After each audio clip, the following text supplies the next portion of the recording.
So ఇక్కడ organic ఫార్మింగ్లో ఉన్నాం మేము. డ్రిప్ ఇరిగేషన్ ద్వారా ఇక్కడ మిరప, టమాటా ఇక్కడ పండిస్తున్నారు. అక్కడ మునగ, బంతి, మొక్కజొన్న పంటలు, ఇతర పంటలు పండిస్తున్నారు అన్నమాట. రోజు అసలు ప్రకృతితో సావాసం అనేది ఒక సహజమైన చికిత్స లాంటిది. మనకి చాలా ఆహ్లాదంగా అనిపిస్తుంది. సో ఇలాగ మొక్కలు నాటి అందరం కూడా గ్రూప్ ఫార్మింగ్ అనేది చేస్తున్నాము ఈరోజు.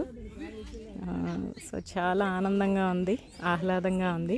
ఎంత స్వచ్ఛమైన గాలి ఇక్కడ. అందరం కలిసి వండుకోవటం, మళ్ళీ అలాగే సరదాగా అన్నీ చూడండి.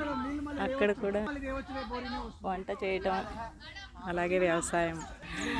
సో చాలా బాగుంది ఇక్కడ వాతావరణం అంతా కూడా. ఎప్పుడో చిన్నప్పుడు పొలాల్లోకి దిగినట్టు గుర్తు అనమాట. తర్వాత ఇప్పుడు ఇలా ఆ బురద నేల, అలాగా ఎత్తు పల్లాలు, ఈ రకంగా ఆ నేచర్ టచ్ అనేది చాలా బాగుంది.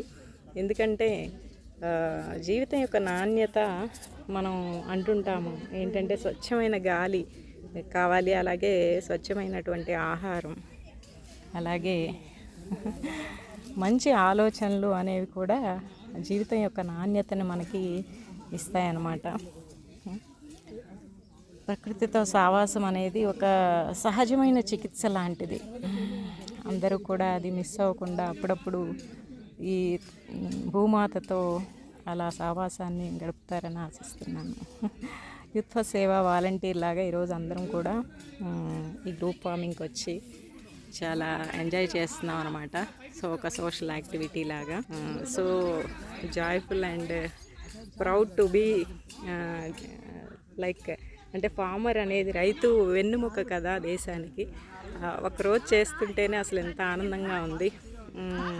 సంవత్సరం పొడవునా రైతులు పడే కష్టము అదంతా కూడా ఇక్కడ అందరూ కూడా ఎక్స్ప్లెయిన్ చేశారు. ఏం చేస్తారు భారీ వర్షాలు పడినప్పుడు, అలా రకరకాల క్వశ్చన్స్ కూడా అడిగి నేను తెలుసుకున్నాను అన్నమాట. వీళ్ళ ఏం చేస్తున్నారు ఏంటి, వీళ్ళ స్ట్రాటజీస్ ఏంటి అనేది.